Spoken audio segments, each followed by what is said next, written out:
Mortimer the Magnificent shuffled back and forth behind the moth-eaten curtains of the Ghoul and Garter Theater, patting his shabby tuxedo for the fourth time that evening. "Rabbit," he mumbled in a voice that sounded like two rusted hinges debating politics. "Cards? Spare thumb?" His human assistant Penny Peachtree peeked in from stage right. "You're on in 60 seconds, Morty. The audience is rowdy tonight. Two ogres in the front row are already heckling the concession zombie." Mortimer's remaining eyebrow jumped. "Heckling! Wonderful! Nothing oils a comedy act like mortal danger." He reached for his top hat, but his arm only made it halfway before clattering to the floor with a wooden thud. Mortimer blinked at the severed limb and sighed. "Ah, found the rabbit holder." Penny scooped up the arm and snapped it back into his shoulder socket like a cork. "Try to keep your extremities attached till the finale, okay? Last week you flung a knuckle into the tuba section." "Art is sacrifice," Mortimer said. "Sometimes an artist must give the public a hand." Penny groaned at the pun and pushed the zombie onto the stage. A ragged spotlight leapt to life. Mortimer bowed, or at least tried to. His torso went first, but his pelvis hesitated, so he folded like a malfunctioning pocket knife before popping upright again. The audience roared with laughter. They thought it was deliberate slapstick. "Good evening, ladies, gentlemen, and miscellaneous eldritch entities," he croaked. "Prepare to feast your optic nerves upon miracles the likes of which no longer breathe." He reached into his coat, felt around, and triumphantly produced a deck of cards. Two jokers immediately fluttered away, chased by a giggling gremlin. Mortimer ignored the casualty and spread the cards with a flourish. "Pick any card, preferably one that still has a corner." An ogre in a bowler hat lumbered forward, plucked a card, and even managed not to bite it. Mortimer slammed the deck back together, took a grand step, and clonk, his right foot detached, skidding across the polished boards like a rogue hockey puck. It smacked into the footlights, making a percussive boom. The ogre's jaw sagged. Is that part of the trick?" "Of course," Mortimer said, hopping on his remaining leg while striking a magician's pose. "Note how I disarm suspicion by dislegging myself." While the seats rattled with ghastly chuckles, Penny dashed out, retrieved the foot, and surreptitiously threaded it back onto Mortimer's ankle spike. "Glue," she whispered. "I keep telling you to use glue." "Nonsense. A true illusionist relies on audience belief and a generous supply of spare joints." He snapped his fingers. Miraculously, they stayed attached, and commanded the ogre to show the card. 7 of spades. Mortimer waved his wand, muttered faux Latin, florpus glorpus, and reached into his hat. His hand vanished up to the elbow, wafting faint cemetery dust. He rummaged, then rummaged deeper. Penny heard him mutter, "Not the femur, not the umbrella, ah!" His head, however, toppled backward and rolled out of the hat's brim, bouncing across the stage like a pale cantaloupe before landing in the orchestra pit. The pianist barely dodged a face full of zombie. The body remained unaware and triumphantly lifted something from the hat, an enormous feather duster. Mortimer's hand froze, searching for audience reaction it could not see. "Weird," Penny heard his disembodied voice echo from the pit. "It feels quiet up there." Penny leaned over the edge. Mortimer's head was upside down between two timpani, blinking at her. "Pick a card?" it asked politely. She rolled him back onto the stage. A horde of deadpan stares turned into explosive laughter. Even the ogre sprayed popcorn. Penny twisted his head until it faced front, then planted onto his neck like a wobbly bowling pin. "Ta-da!" Mortimer said, throwing sparks from his wand for cover. "As you can see, the 7 of spades has completely vanished." He stopped because the card was suction-cupped to his forehead. Slightly moist from the journey, Penny peeled it off, displayed it to the crowd, and curtsied. Applause thundered. Mortimer grinned, and a tooth shot into the footlights. "On to our next marvel." He rolled a large cabinet, center stage black lacquer, silver moons, and one suspicious bite mark on the door. "I shall now teleport myself to an undisclosed location and return with—" He patted his pockets theatrically. "With something impressive, no doubt," Penny whispered. "You're supposed to emerge holding the bouquet." He snapped his half-chewed fingers. "Right, bouquet." Mortimer stepped into the cabinet, shut the door, and waited. Penny struck a gong, the house lights flashed, and smoke seeped from beneath the box. Tradition demanded that within 3 beats, Mortimer reappear in the wings. Instead, his left ear popped out of the cabinet's keyhole like a fleshy periscope, rotated, then dropped with a flop. A muffled voice inside. "Minor misalignment." Penny opened the door. Mortimer was gone. Well, mostly. His spine still dangled from the ceiling hook like a beaded curtain, but the rest of him had apparently taken an unscheduled trip. "Oh," Penny muttered. She checked the trap door beneath the cabinet. Nothing but dust, rivets, and a sticky note that read, "Remind Igor to oil hinges." The ogres began chanting, "Maggie seen stew! Maggie seen stew!" Audience hunger was not generally fatal, but with ogres you never knew.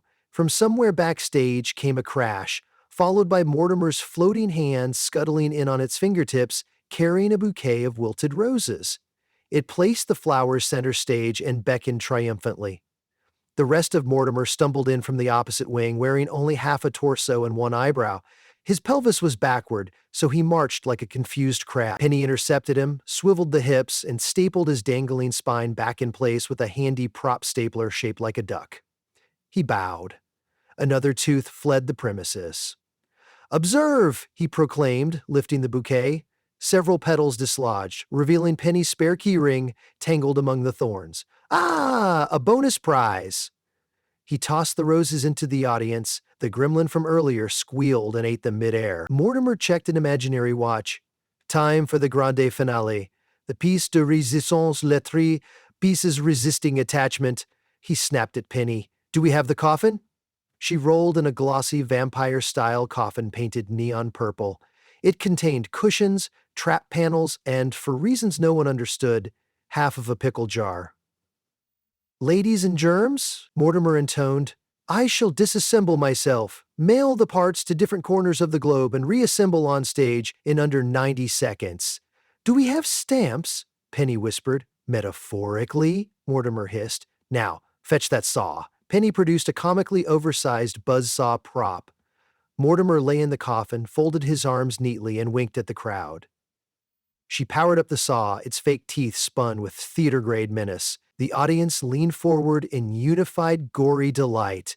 Penny lowered the blade, sparks flying, pure stagecraft, no real danger. Or so everyone assumed, until the saw bogged down with an ungainly clunk and through a belt. The blade shot into the fly species like a silver frisbee, severing the rope of a sandbag, which plummeted and collided with Mortimer's unattached foot from earlier, catapulting it into the second balcony where it elbowed a banshee mid-scream. The banshee, affronted, unleashed an ear-splitting wail that shattered the remaining bulbs in the chandelier, raining glass petals onto the audience, who applauded as though seated beneath confetti. Penny yanked the coffin lid shut for safety, but Mortimer's arm was still outside, fiddling with the wand. The lid chopped off the sleeve, the arm remained, enthusiastically performing card fans for nobody. Inside the coffin, Mortimer's muffled voice, "Quick pivot, we go with Plan M for miscellaneous." "What's Plan M?" Penny shouted over the din. "Make it up as you go." She rolled her eyes, hoisted the coffin vertically, and flung open a hidden back panel. Mortimer tumbled out, sans head. The noggin surfaced moments later from a popcorn bucket held by an astonished ogre. The ogre offered it back politely. Mortimer's head thanked him, tipped an imaginary hat, and suggested flossing. Penny reunited head and body, more or less, using duct tape printed with smiling pumpkins. Mortimer wobbled like a pudding, but remained unified. "For my finishing miracle," he announced, voice slightly nasal from the tape, "I require a volunteer." Several hands shot up.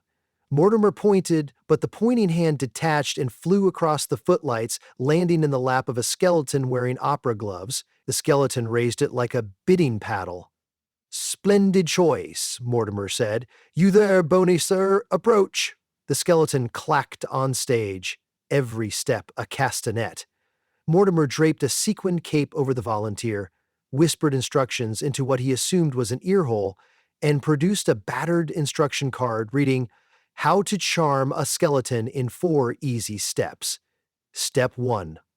Offer a heartfelt compliment." Mortimer beamed at the skeleton. "I envy your figure 0% body fat." The skeleton preened. "Step 2. Ask skeleton to think of a number." "Any integer between 1 and infinity," Mortimer said. The skeleton clattered its mandibles. Mortimer tapped his temple and thunk, his ear fell off again. He stuck it back, then declared, "You are thinking of the number femur." Wrong answer, but the audience howled.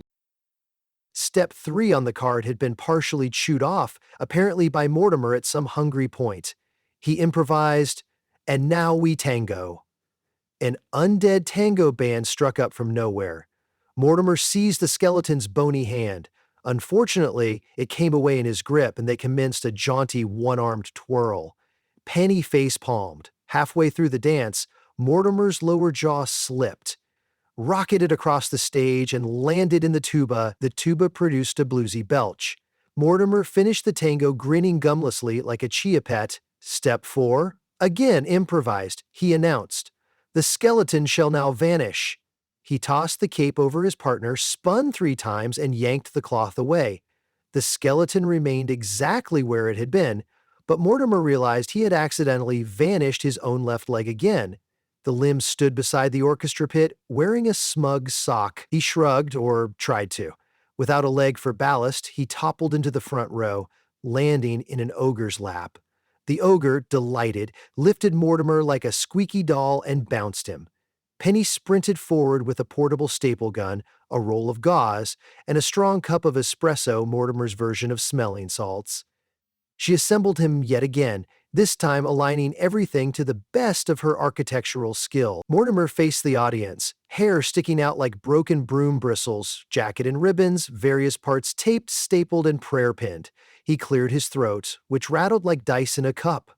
"My friends," he intoned, "you have witnessed illusions, confusion, contusions, and secession of body parts. For my ultimate wonder, I shall do nothing." He spread his arms, nothing happened. Everything stayed attached. The silence grew thick. A hush fell that even the banshee respected. Then the audience rose in a standing ovation. They recognized the supreme difficulty for Mortimer the Magnificent in simply staying in one piece. Applause cracked like thunder, echoing through the rafters, drowning the orchestra's attempt to play exit music. Flowers, some real, some made of licorice, sailed over the footlights. Even the ogres wiped sentimental tears the size of goblets. Mortimer bowed carefully. This time all his parts bowed with him. He blew a kiss. The lips remained on his face, which Penny considered a personal victory. Backstage, after the curtain fell, Mortimer collapsed onto a crate labeled "Danger, may contain werewolf." He sighed contentedly. "Marvelous show, Penny. Pure perfection." She started extracting errant feathers and stray screws from his coat. "Perfection? You scattered limbs like confetti at a ghoul wedding." He waggled a finger, still attached at her. "The crowd loved it. Comedy is tragedy plus timing and detachable joints." Igor, the manager, crept in, a clipboard clutched in his massive claws. "Mortimer, booking agent from Bonanza Casino called. They want you for next Saturday. Apparently word spread you're the funniest pile of parts in showbiz." "Flattering," Mortimer chirped. "Do they pay in brains or cash?" "Cash."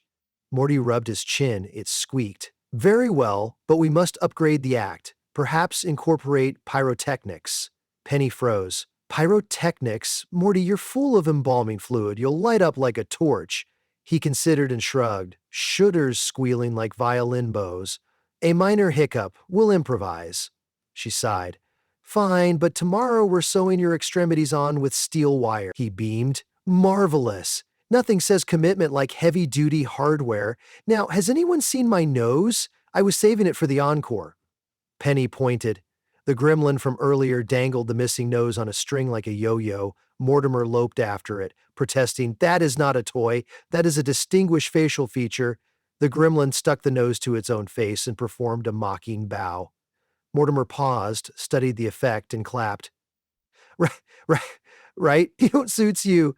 Penny leaned against the crate, laughing until tears threatened her mascara. She realized it was impossible to stay angry at a creature held together by equal parts optimism and stubborn stitching. Mortimer returned, sans nose but upbeat. "Shall we celebrate with brain souffle?" "I'll pass," Penny said. "But I think you earned a fresh coat of preservative.